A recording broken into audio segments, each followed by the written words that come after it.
In the past few weeks, headlines have exploded with the new claim. Drinking 2 to 3 cups of coffee a day reduces your risk of dementia by 20%. Social media has run with it. But is it true? Should we be convinced? Should we all now drink 2 cups a day? Let's see where the evidence takes us. Thanks so much for listening to Live Long and Well with Dr. Bobby. If you like this episode, please provide a review on Apple or Spotify or wherever you listen. If you want to continue this journey or want to receive my newsletter on practical and scientific ways to improve your health and longevity, please visit me at drbobbylivellongandwell.com. That's doctor as in DR, Bobby, livelongandwell.com. Welcome, N of One Nation, my dear listeners, to episode number 66, 2 cups of coffee a day. Why a big, important coffee study won't change what I do. With recent headlines shouting that coffee reduces dementia risk, some people are now celebrating their morning latte as brain medicine. But other studies warn that caffeine triggers dangerous heart rhythms like atrial fibrillation. So what's actually true? Does coffee really protect your brain? Or is this just another example of epidemiology being mistaken for causation? And if you drink coffee every day to help your brain, should you worry about your heart? Today, we'll look at the actual science from large observational studies to randomized clinical trials to separate hype, myth, and evidence when it comes to coffee and your health. Now, I'm a very practical man. If coffee can prevent dementia, then can't I claim that big, expensive barista machine I just bought as a qualified medical expense for my health savings account? Well, the IRS says that health savings account can be used for diagnosis, treatment, and prevention. Well, probably crazy thinking, since the IRS does also say that HSAs can't be used for gym memberships, health food supplements, for general wellness, or household appliances. Oh well, it was fun thinking about it while it lasted. As my listeners may recall, I did a previous podcast episode on coffee, episode 8. In that episode, I laid out the basic case that coffee is generally a fairly clean drug. It improves alertness, may help exercise performance, and may reduce your appetite some. I also emphasized the main downsides: jitteriness, sensitivity in some people, and especially sleep disruption. I also raised an important unresolved question. Is it the caffeine, the coffee itself, or some other compounds in coffee that matter? This question will come up again on today's discussion. But that episode was before the new coffee study. So let's now look at that. That study showed that 2 cups of coffee a day reduce your risk of dementia by 20%. Am I convinced? Should you be convinced? If you drink 1 cup of coffee per day, should you increase it to 2? The research was done at Harvard and was published in JAMA, a major and important journal. The researchers looked at 2 databases, one that collects information for decades on nurses and another one that similarly collected data on doctors. The study had 131,000 people and followed them for up to 43 years. Now, these were observational studies. They did not randomize folks to coffee or no coffee. And perhaps most importantly, these studies were not designed for coffee analysis. They were designed to look at cancer and heart disease and what lifestyle factors might cause them, like smoking or exercise, use of vitamins. So not originally designed for dementia and not originally designed for questions about coffee. This is really important, and we'll come back to it. Every 2 years, the researchers asked folks about their diet, and this is what they found. Folks who drank 2 to 3 cups of coffee had a 20% lower likelihood of getting dementia than those who did not drink coffee or very little. Now, that sounds important to me. Here are a few important other findings. Those who drank tea got similar dementia benefits. Those who drank decaf coffee got no benefit. So, should we all try to drink 2 cups of coffee or tea a day? Since I only drink 1 cup, as any more affects my sleep, should I say, forget the sleep, drink an extra cup of coffee to prevent dementia? Well, not so fast. All studies have strengths and limitations, and before making any life changes, we need to look at them. On the positive side, the study had a large number of folks in it and observed what happened over decades, also very important. They also observed a dose-response relationship where drinking more coffee, up to a point, led to more benefit than less coffee, also important. But there are many concerns about the study and why you should not necessarily rush to believe the findings. This study, like most nutrition studies, asks the patients to recall what they ate and drank, and those data may not be reliable. What is a cup of coffee? The researchers didn't separate out the size of the cup, whether it was espresso, drip, weak, or strong coffee. These could be very important factors. Like all observational studies, there can be confounders or other factors that might have affected the results, like education, economic status, exercise, sleep, diet, and general health orientation. Coffee drinkers might have had healthier lifestyles. Now we get to the important stuff. Tea drinkers had the same benefit. That's a head scratcher. And we know that tea has less caffeine than coffee.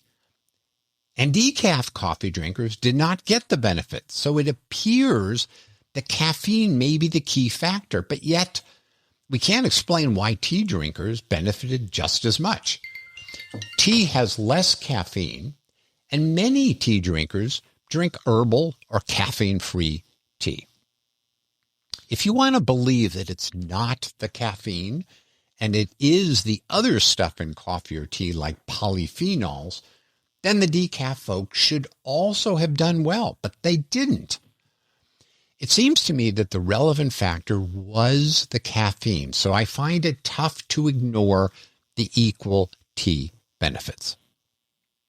Mark Twain famously said, "There are 3 kinds of lies: lies, damned lies, and statistics." Let's talk about the numbers they reported. It sounds really powerful that coffee drinkers had a 20% lower dementia risk. I want that. But the actual numbers sound a bit less promising. After doing their adjustments, the folks not drinking coffee had 300 cases of dementia per 100,000 person years. And the coffee drinkers had 141 cases. That means a difference of 160 cases per 100,000. Now that sounds like a lot, but it's really only a difference of 1.5 cases per 1,000 people each year. So for every 1,000 people drinking coffee a year, perhaps there might be 1.5 fewer dementia cases. And for the other 998 folks, no benefit. To me, that sheds a new light on the 20% reduction. The 20% is a valid interpretation, but it isn't that many avoided cases of dementia when you do the calculations. I mentioned this study was not designed for questions about coffee. So it was a general database with many variables in it. Here's the problem. Once you have a giant database, everyone wants to play with the data and test all sorts of hypotheses. And here's the rub. Researchers typically only publish the ones that look exciting and don't tell you about all the other analyses that did not have something exciting. The study population doesn't tell you how many other failed analyses they or others did before finding the eye-catching headline. Here's a study that shows us just what can happen when you play with the data. The researchers purposely did just that, exploring whether red meat increases mortality. And they tested the data 1,200 different ways. What do you think they found? Let me pause for a bit. In 1/3 of those analyses, the researchers found that red meat increased mortality, and also that 2/3 of analyses showed it reduced mortality. Now, all of these were legitimate ways to analyze the data. So the many choices that you make in how to analyze the data can greatly impact the results. So, should we believe the coffee study knowing this? As the saying goes, if you torture the data long enough, it will tell you what you want. In another classic study called "Is Everything We Eat Associated with Cancer?", the authors randomly chose 50 ingredients from a bunch of cookbooks and looked at observational studies that studied these foods. What do you think they found? Almost every randomly selected ingredient was associated with either an increase or decrease in cancer. The conclusion of the study? Beware of what nutritional headlines you read. All right, where do I net out on the coffee study? I find it interesting, but with many flaws. And I won't change what I do. I feel reasonably convinced that coffee won't hurt my brain, but I don't see strong enough evidence to increase my 1 cup a day to 2. What will you do? Please let me know. Send me a note. If you haven't signed up for my newsletter, just go to drbobbyevidence.com and do so, and you can then email me directly. Now, let's move from observational studies about coffee to real controlled clinical trials, where typically we can more readily trust the results. So let's explore a few studies about coffee and whether it causes your heart to beat abnormally. Now, early thinking was that caffeine in coffee would stimulate the nervous system, increasing our heart rate, and that might lead to heart rhythm problems like atrial fibrillation or ventricular flip-flops. Studies seemed to support the concern, but those studies were small, not well controlled, and often just anecdotes. Now, let's be clear that atrial fibrillation is worrisome since it increases your risk of stroke 5-fold and causes hospitalization and death. Doctors often counseled their patients to stop drinking coffee if they had a heart attack or had atrial fibrillation. Some important studies help us now figure this out.